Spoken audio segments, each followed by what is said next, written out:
दोस्तों ये देखो अच्छा टॉपिक है। डीप लर्निंग के 3 मेन टाइप्स यहाँ पे हम डिस्कस करेंगे। तो डीप लर्निंग के 3 मेन टाइप्स क्या होते हैं? एक होता है आपका कॉन्वोल्यूशनल न्यूरल नेटवर्क होता है, दूसरा होता है रिकरेंट न्यूरल नेटवर्क और एक होता है ट्रांसफॉर्मर।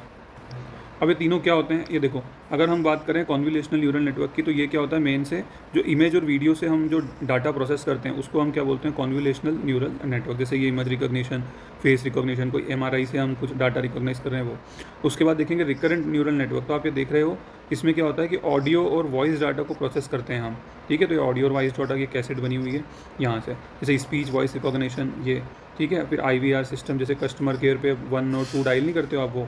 उसके बाद आगे आपका ट्रांसफॉर्मर। तो इसमें हम क्या करते हैं, मेनली जो टेक्स्ट होता है ना वो हमारी इनपुट फाइल होती है और फिर हम उसको ट्रांसफॉर्म करते हैं। जैसे कि आप चैट GPT पे कुछ भी लिखते हो, कोई भी AI सॉफ्टवेयर पे आप कुछ लिखते हो तो वो।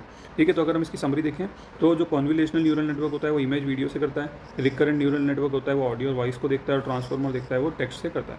ठीक है, तो ये अलग अलग होते हैं।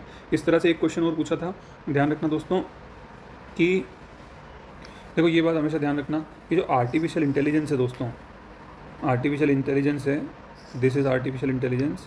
ठीक है, ये एक बहुत बड़ा सर्कल है।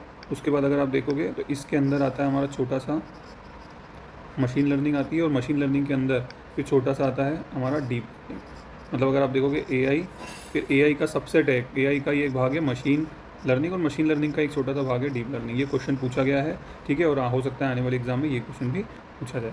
Okay, thank you so much.